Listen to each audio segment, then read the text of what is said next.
Welcome to Declutter for Change podcast. I'm your host, Heather Clark. Organizing your home is great, but it's only one piece of resetting an overloaded life.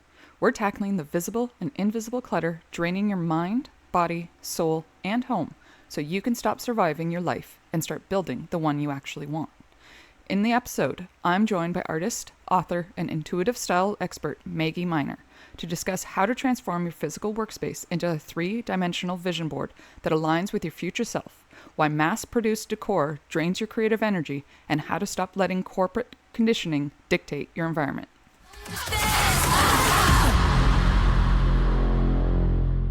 Hello, Maggie. How are you doing? Hi, I'm good.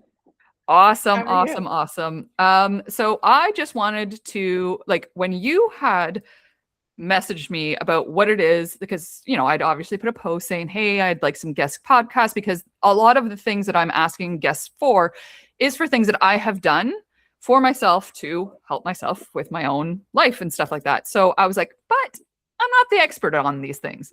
However, I put the post going, hey, I'm looking for this, and this. And you were one of the people that said, hey, I can do that.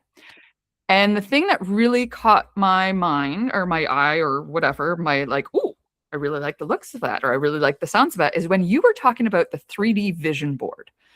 Like that was like, oh, okay, what does she mean by that? Because we hear the vision boards and all that stuff, but the 3D vision board absolutely is something we're going to be talking about this podcast. But before we do that, can you let the listeners know, how did you become a coach? How did you become doing what you do? Were you always somebody that was very intuitive? Were you always somebody that was like, oh yeah, no, I'm going to make my office, my home, my space exactly how I choose to? Or was it one of those things where it was a plug and play type thing?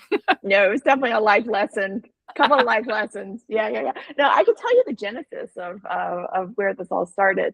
I actually was an artist in the River Arch District in Asheville, North Carolina, where people come in and out of your studio space and they look at your art and all that stuff. And I kept listening to people's conversations. These were obviously people of means that could afford to buy art, and they would talk themselves out of the art.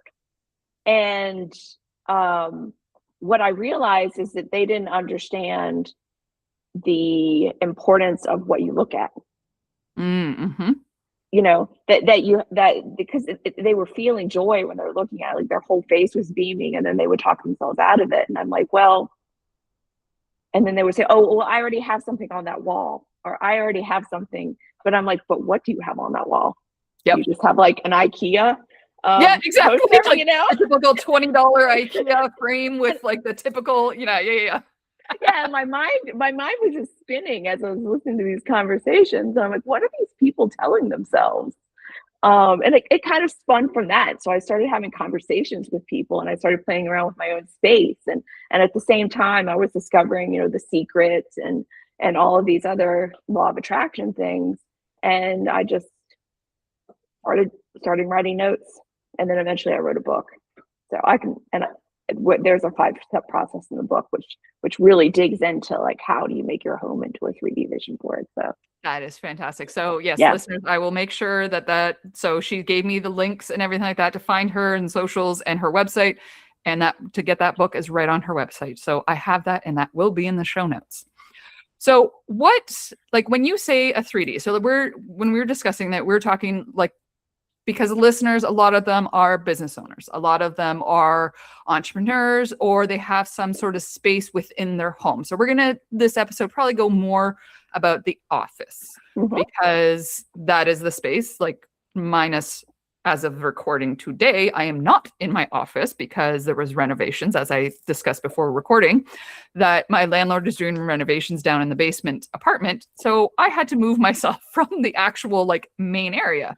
But my office is usually right at the front thing, and I can see the front door, I can see my front window, I can see my kitchen, I can do whatever. And I've got the wall behind me with my whiteboard and all that stuff. It's my space. And in that space too, I can also see my bazillion plants. So I know my office is a space that I chose what was in, what was out. The desk itself is a desk that my grandfather had actually built my cousin they didn't want it or whatever. So I was like, yeah, I'm taking it. But it was like this, like, you know, I don't know if you know this, but back in like the 90s or something, that was like that grayish blue with peach color. Like anyways, it was a color that was definitely dated. So I was like, no, I'm just gonna paint it white because all my furniture is white, all of my stuff is white, all my plant pots are white, because I just like the look, the clean look, the simplicity, that as eclectic as my house is with all the furniture, because it's majority of hand-me-down stuff, if I paint it all white, it kind of just all goes. So we're going to talk about the home office. What parts of the home office would the listeners look at and go, oh, yeah, you know what? That's not something I actually want, or that's not in the right space, or how she said it, that just doesn't reflect me. Like, how do they know what's something that's like, oh, I really love that, versus, yeah, it's IKEA, whatever. Yeah. So a big part, so let me back it up. So a big part of what I do is I work with people to identify how they actually feel about the objects in their house, or in their home office. Because I'll work with people in their home office. And so so the first thing that I do with them is I walk them, we talk about what their goals are. Like, what are the 3 main goals that they want in their life? Just like you would with a vision board. You identify the things that you want, you have a visual representation, and then we talk about how those things would feel once they had manifested into their lives. And then usually there's overlap in those emotions for the goals. So then we come up with the 3 emotions. So a lot of the times you'll get like abundance. Well, abundance is a hard one, but joy, excitement, things like that. And then we walk through and make sure that all of the objects make them feel that way. So it doesn't really matter how I feel about what looks. I mean, you could have I could think it's the butt ugliest red desk on the planet, but if that butt ugly red desk brings you joy beyond measure, that is your desk, right? Well, it's like those people who have those like flashy as fuck couches, like the bright emerald greens or the yellows or whatever. Would that work with my stuff? No, but fantastic. I would love to have some sort of style where that would work, but I'm like, but that just doesn't work with my style. But I love the fact that people love things that much that they're willing to put it on display and have it a piece that they just like, yeah, no, I love that. Like, that is my thing. Yeah. I think that you should, I mean, I like the condo method. Like, you should feel joy when you look at your things. Like, you should feel the feelings of your future when you're in your room. Like, so the whole point of when I work with people is that their office should feel like their future self.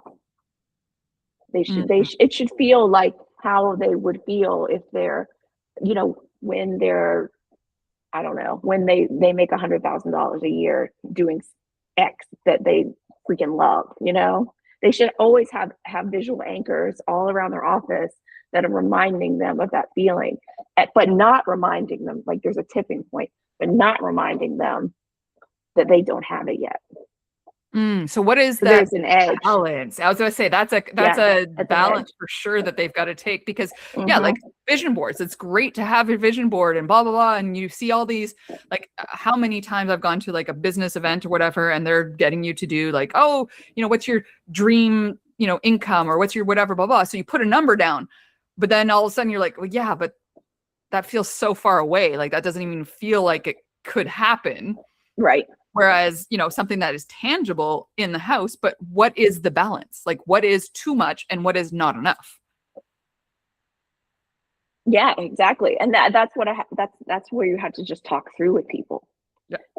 And that's why I think the emotions are actually more important than the visual representations of what is to come. Like, I've talked to people who've had like big giant pictures of beaches, because they want to retire by the beach. And I'm like, well, but that's great. But does that make you feel pressure to perform so that you can make enough money to go do that? Or does that actually make you feel like you're on that beach? Ooh, that's good. Yeah. I like that, actually, because that's the thing. Like, a beach picture, yeah, how many do we have? Like there's the themes of beach everywhere. My gosh. Yeah. Yeah. But that's the thing is when you look at it, because again, when we see something, and it's same with like the clutter in your house or whatever, like when we see it, what's the emotion it gives you? Because if it gives you a negative emotion, we don't want that around. We don't want that cluttering up our minds, our emotions, and all that stuff, because all we're going to look at is, never mind. And then we get that like shoulders down, the whole body reacts. And then it's like, but that's not a good thing to have. Now, a year from now that you're, maybe your business is up and running and you're doing really successful, maybe now is when that beach photo can go up, because now you're like, oh yeah, I'm definitely a lot closer. It's happening. Yeah, exactly. Yeah. But I think my advice would be at the early stages to get things that make you feel uplifted and make you feel like supported in your entrepreneurial journey. Now, is there something that when somebody was saying, oh, this definitely does, that's just like the quirkiest or like the most like you were so like, whoa, that's cool. Like I'm totally on board with that, but I was so not expecting that.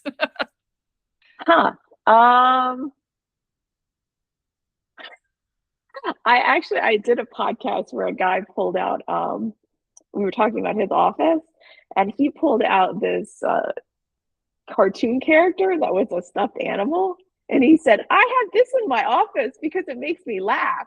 And there you go. Yes, I would not like this like German serious dude. That is fantastic. See, and it's things like that. Because I don't think we give ourselves permission enough to have something also fun. Like we think, oh, it's the office. It's got to be so serious. Like this is business. This is whatever. But it's like, but I don't know about you, but I like having fun in my business. I love having conversations like this where we can joke, we can laugh, whatever. Even in my coaching, like mentorship and stuff like that, like we're laughing, like the coach is joking with all of us and stuff like that. And it's like, that's part of business too. And I think we forget as entrepreneurs, especially the listeners, I know they're listening, that they're very much into the, I've got to do. Whereas it's like, it gets to be fun too. And if that means you get to have a stuffy sitting on your whatever, then have a damn stuffy on your desk. Yeah, there's the one thing I talk about a lot with clients, and that's do you think you should have that, or do you actually want that? Because you'll get like, I was working with a client once who, this is actually a trend I've seen a lot, where they'll have a lot of like Asian things, like a little Buddha, like a little Japanese candle or something. And they're all these 10 things are supposed to represent like Zen.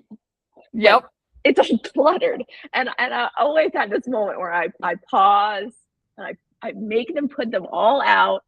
And I'm like, so tell me about what inspired you to get this thing? And they were like, wow, I went to this Japanese temple and it was so Zen. And there was just this candle. And I'm like, was the candle sitting on a table all by itself? And they're like, yes. And I'm like, then why isn't this yours?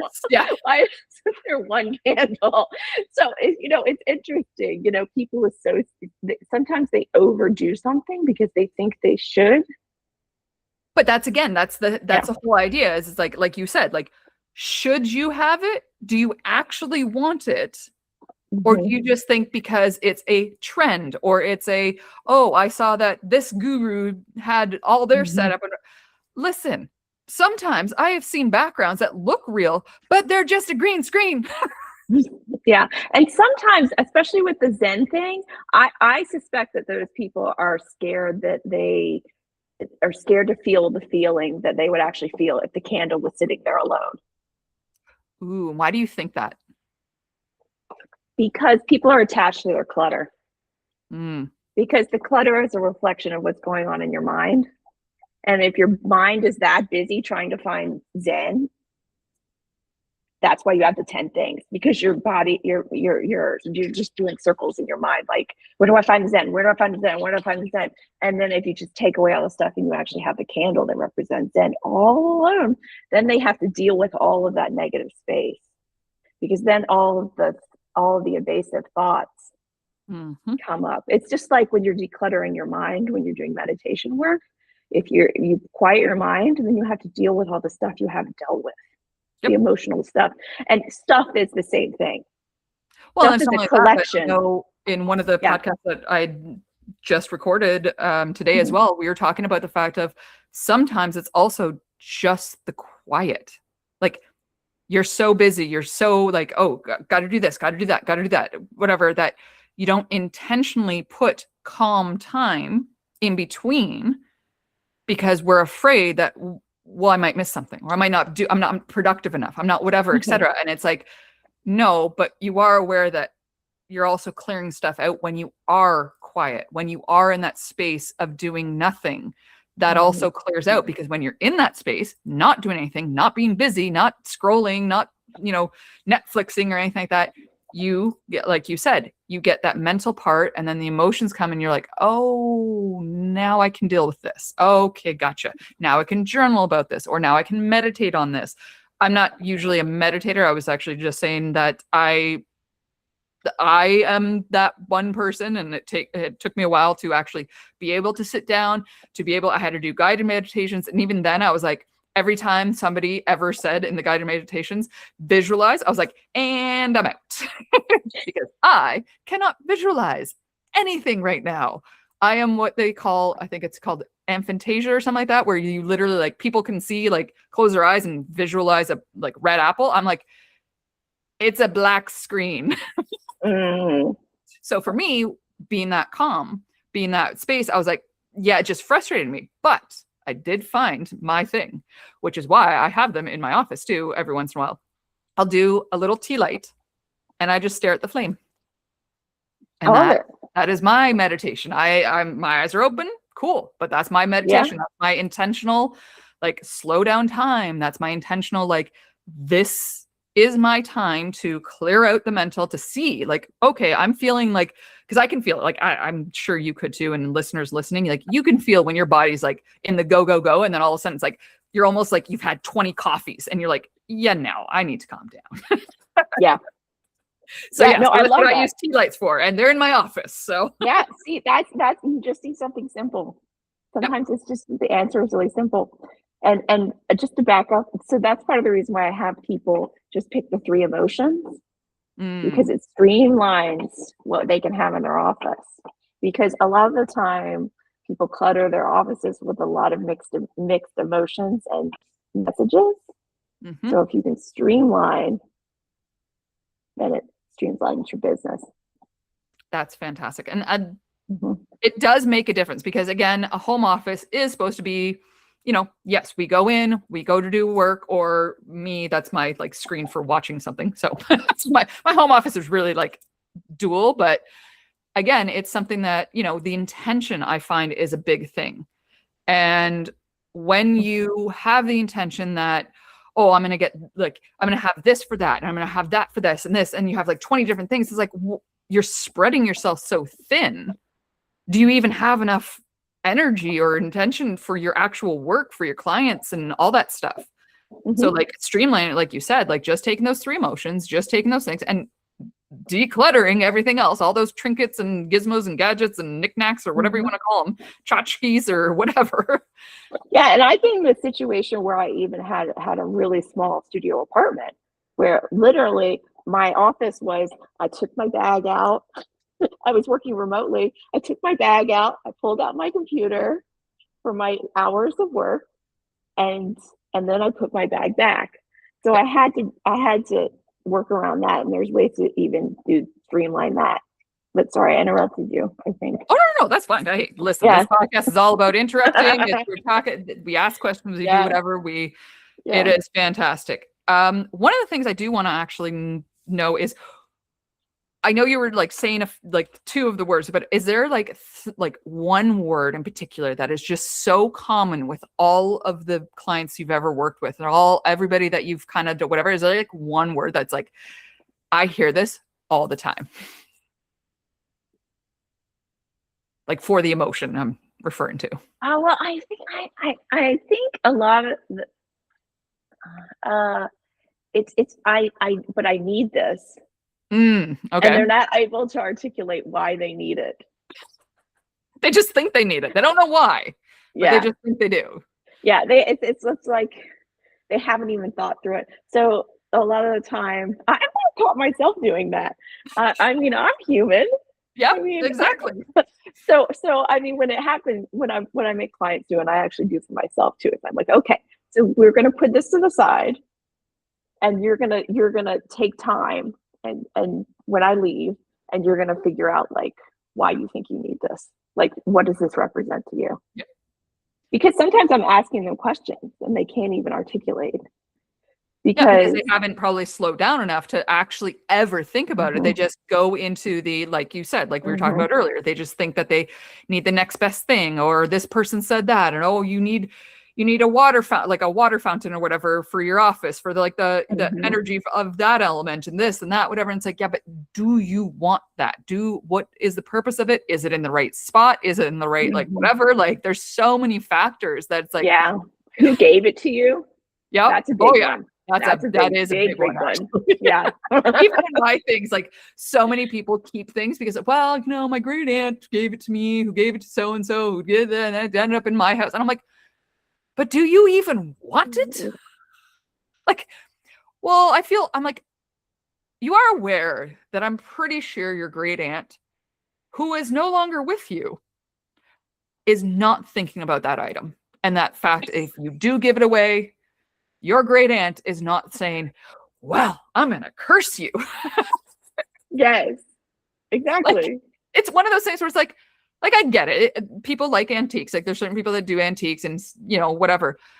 But again, if it's not, when you look at it, when it's in your space and you see it and you're like, why is that in your space? Like, that is not, even just the sound I made, listeners, you could tell that my shoulders went down. My whole entire body just went like, oh, for frick's sakes. Like, if that's the way you're reacting to items in your office, let alone your home, maybe, just maybe, sit down with them and say, hey, why do I even have this?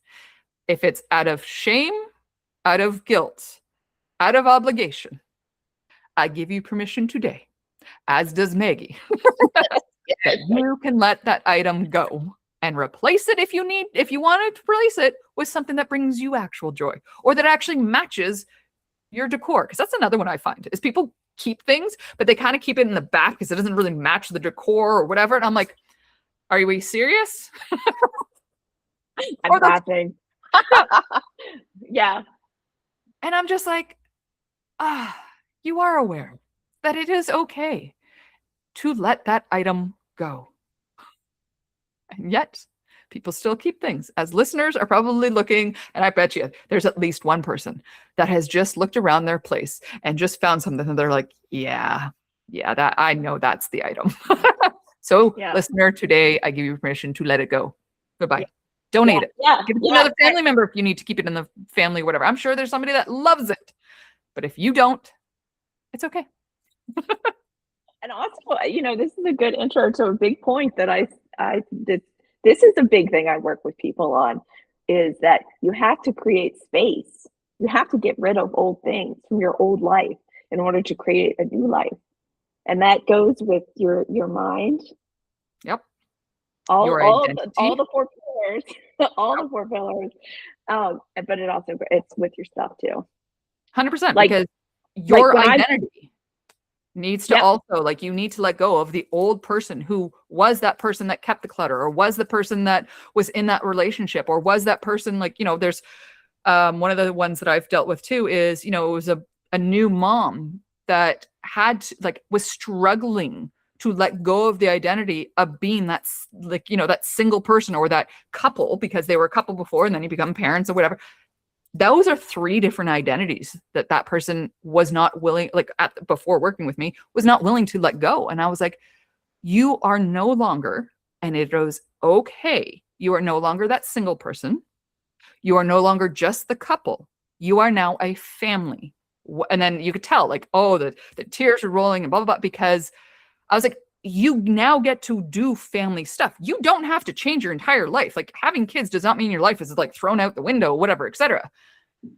you can still have life, but you now have to change your identity. And when we let go of those old identities, oh my goodness, allowing yourself to just be who you actually are is huge. Yeah. And this is one that I own because I left Atlanta 10 months ago and moved to Asheville, and I gave everything in my apartment away. I was ready to for that part of my life to be over. And so I've been living very minimalistically for the past 10 months.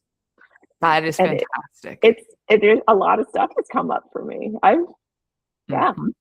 But 100%. I feel 100% like I am becoming the person I'm supposed to be. But that wouldn't have happened had you brought all the stuff you had, all of that, whatever, et cetera, and brought it with you, blah, blah, blah, et cetera, because you would have still had the little bits of memory of whatever it was that you needed to let go, and this, that, whatever. And sometimes that clean slate is probably the best. Yeah, it's not the most ergonomical or best for bank account, but but it is the best thing for your life. Yeah, because you can ask yourself, what do I want next? Yep. But you have to let go. You have to let go of the stuff. You have to let go of the memories, the emotions. And am I saying it's easy, listeners? No, absolutely not. It is probably, yeah. Do I have a fancy couch now? No. Did I give away a Maxwell Gold sectional? Yes. I have borrowed chairs I am using right now, but am I glad that that's where I am? Yes. Because it's making me ask myself the hard question. Yep. So what do you actually, now that you've said that, and now that whatever, so just to put also a side note, I was actually just in Asheville, North Carolina at the end of April, beginning of May at a retreat I was co-hosting a retreat. So Asheville, North Carolina, listeners, if you haven't been there, it is beautiful, gorgeous, and especially if you are more of the spiritual side of things, it is such like calming, beautiful, like, oh, now mind you, I could do without the traffic you have. But I also am coming from a small town, so that doesn't count. Yeah. But what was like when you realized that you were going from one place to the other, and your brain and your body and your emotions and all that stuff was going, we need to let this go. What was the actual deciding factor to just go, never mind, giving it all away, to start brand new? I just felt it in my body. Every pore, and it made no logical sense, but every emotion, every cell of my body was saying, do not renew your lease, find somewhere new, move somewhere else, and just give everything away.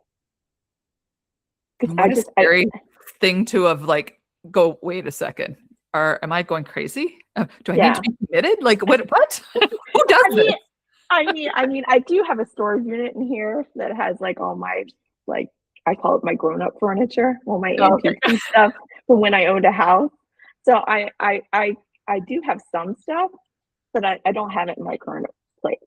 But it was the fact that I was just done with that part of my life. Like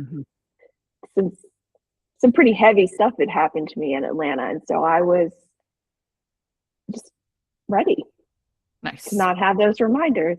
Yeah. And I think I always tell people, like, if you're just getting out of something like that, try to go as minimalist as you can, because it'll make it easier on your mind. It'll be really hard at first. Absolutely. It's very calming to have fewer things. Because it's less things you have to worry about cleaning or doing that or moving or whatever, etc. But it's also less things that remind you of those other pastimes as well. Right. Exactly. So is that more than anything else? Yeah. So when you help somebody and they've got like a crazy cluttered office or whatever, where's the first part you usually like start for them? Oh yeah, so that's actually the fourth thing that I work with people on. It's called the focal point. So um, this is for anyone too who just wants to make quick changes. Mm. Is okay. So wherever you sit in your office, and it's where you when you look up from your computer and you just zone out, that is your number one focal point in your office because you're subconsciously absorbing what is in front of you Mm-hmm. because you're just zoning out, and so whatever is there is it's super super important. So I get people to take their emotion, like to pick whatever emotions that they picked out and find something that just smacks of that emotion and put it there, whether it be a painting, it could be making it so that their desk overlooks a window so it overlooks some beautiful trees, or Mm-hmm. just whatever represents that emotion. So that's the number one thing. And then sometimes people will have like 2 or 3 focal points in their office. So tackling those first and then allowing people to see the changes in their mindset then empowers them to make even more changes. And once they go down that road, it really becomes addicting. It really does, because I remember when we first moved here.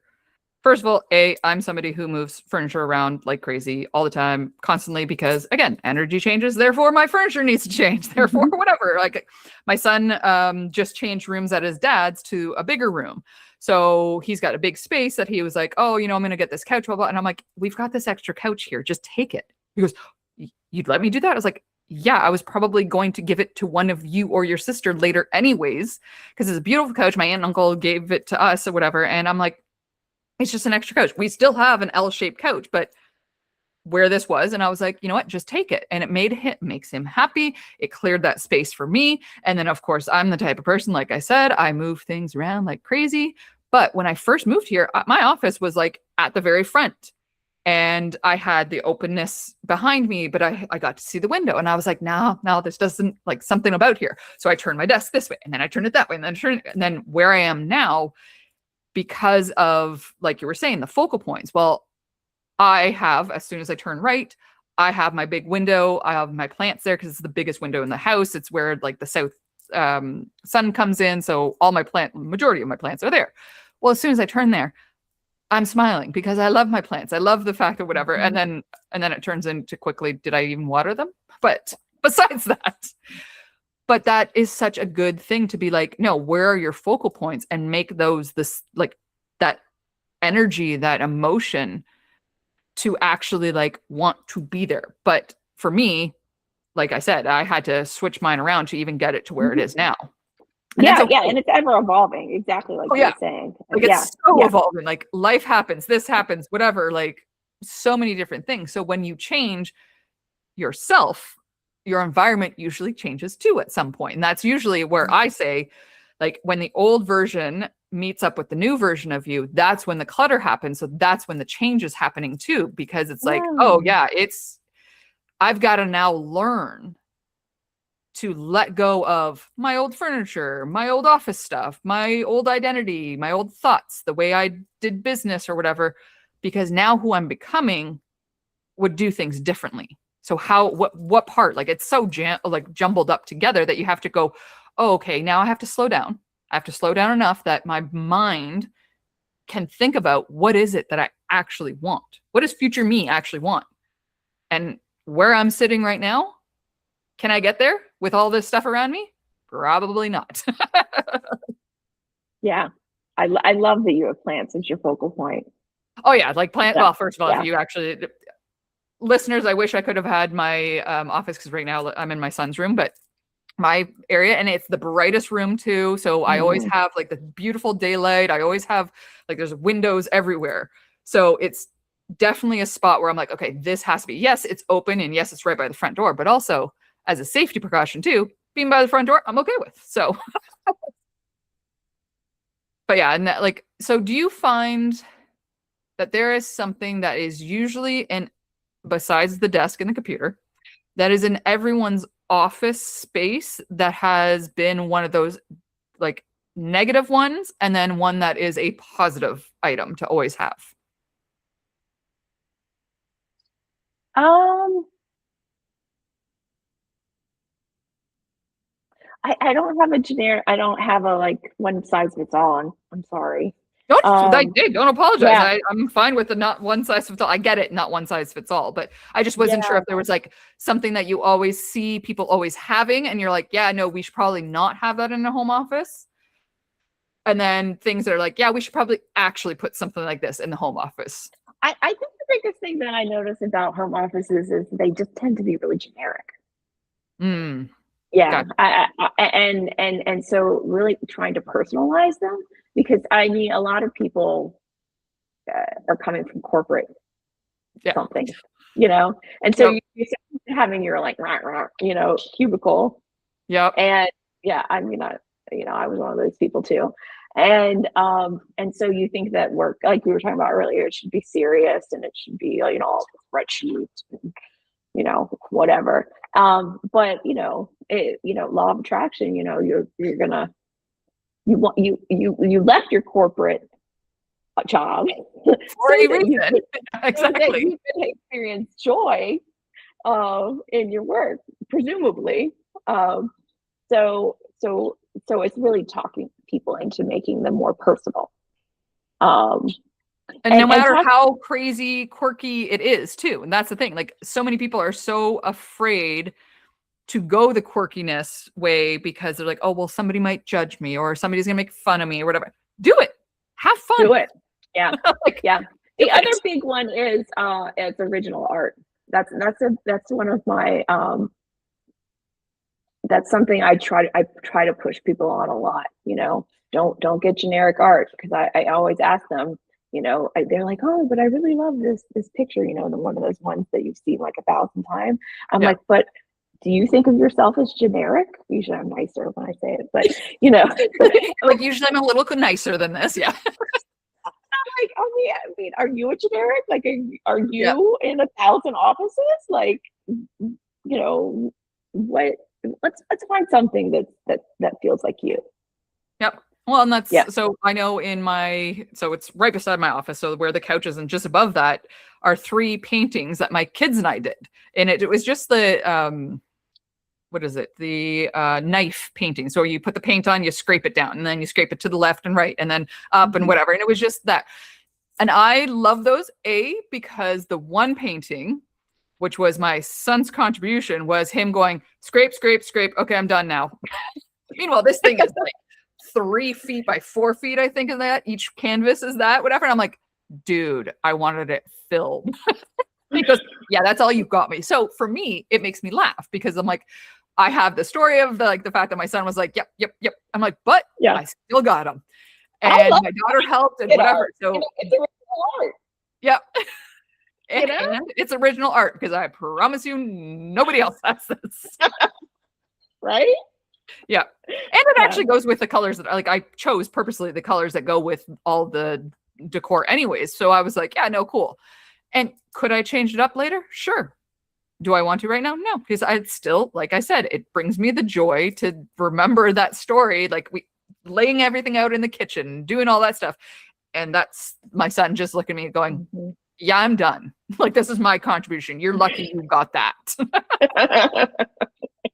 I was like, okay, touche. I looked at my daughter. I was like, so you're going to help me fill the rest of this, right? She's like, but I just did mine. Yeah. Yeah. Oh, and one of the other things I always tell people about art, or having original art in your house, is that your relationship with original art is going to be more complex than it is with a generic thing. It's that generic thing is going to make you feel just a few emotions, as where original art is more like a person, where it evolves.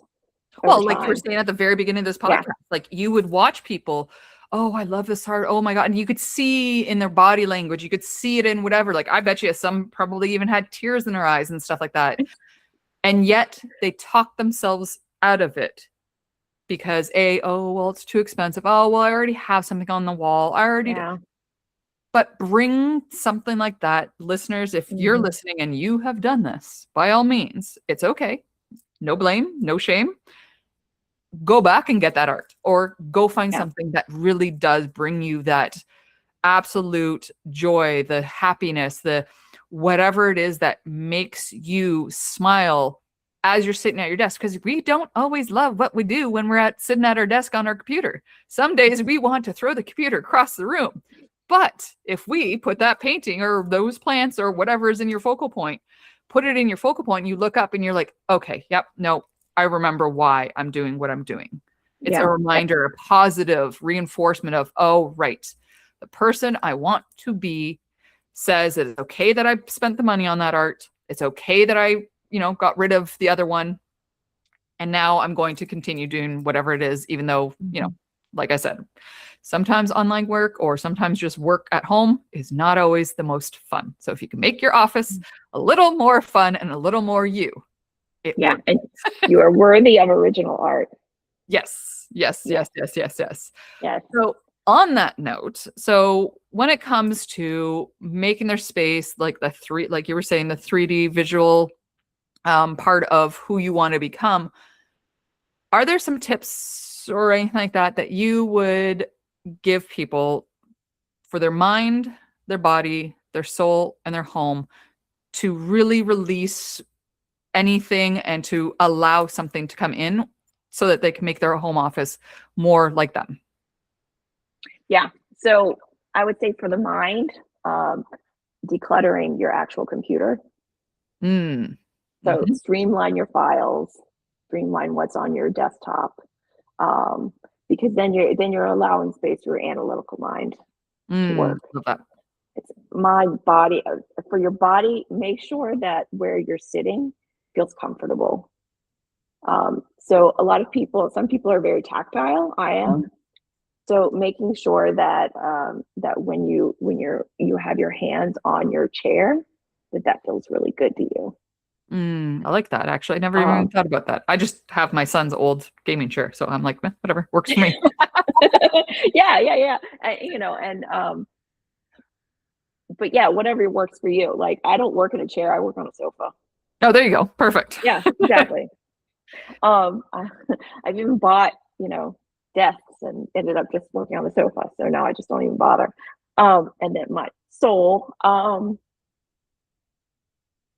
I think it kind of goes back to you got to have things that speak to you as a person.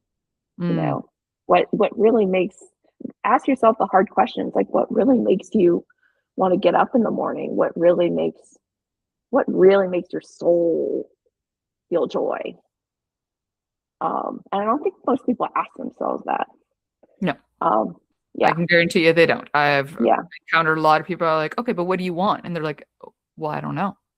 Yeah. And I'm like, it's okay to ask yourself, because especially as, a lot of the listeners are probably moms as well. We always think about the kids. We always think about the partner. We always think about everyone else. But then when it comes to us, we're like, oh, yeah, I don't even know what I want. Yeah. So, for me, it's what's that moment when you climbed a cliff or whatever, and you just sat there and felt complete awe. I feel that looking in front of original art in museums. But what is that for you? And have a visual representation of that. And then home. Pretty much everything we've been talking about. Exactly. You're like, declutter. Well, the whole podcast is all about the home, basically. Yeah. Yeah, declutter and have things that bring you joy. That's awesome. Thank you so much for those listeners. I know a lot of us are like, especially that soul one really, really hit the soul, because again, we forget to ask ourselves, what do I really want? We go day in, day out. We wake up, we do whatever. We go to bed, we wake up, we go to bed, we wake up, do the thing, go to bed. And we get into such a rhythm that all of a sudden it's like, we didn't slow down enough to be like, is this really what I want? Did I leave corporate, if you left corporate, to do my own business and to do all that stuff to get to this point? Is this what 5 years ago me wanted? Is this what 5 years from now will wish that I had done more of or less of? So thank you so much for that. And is there anything like you were like, oh, I really wanted to talk about this. This is one last like tip or even a quote that you just absolutely love, that you just think is the embodiment of what you do or what you can teach, etc. Is there that one last thing before we go? I always like to end interviews with a challenge. Like, so whoever's listening, if you can at least just look at your focal point that's behind your computer and just change it to something that inspires your soul, something that simple, and then give yourself 3 days and see how you feel after that. Awesome. Love that. And yeah, the focal point is such a, like, and it's so funny because now when I actually have my desk back in the proper thing and the renovations are over and done with, I'm going to make sure that my focal points are actually my plants and my things. Cause yeah, my I love it. Yes. I was like, I know for sure the front window, 100%. I just rearranged everything there too, because I was like, it feels a little too much here. So I got to remove this. I was like, now it just feels more flowy, more airy. So yes, I definitely suggest listeners that you also look at your focal points and see, does it actually, give you that feeling of, yes, this is awesome, I love being in this position? Or does it give you the, crap, I got to clean that up? Because two totally different feelings. Awesome. Thank you so much, Maggie, for joining me. And I did actually see, you listeners, you couldn't see, but her puppy also joined us on video. So that was fantastic. I love seeing animals when they join us. Thank you so much for joining me. And anything, listeners, of Maggie's links, etc., like I said earlier, will be in the show notes. So you can check those out. Thank you.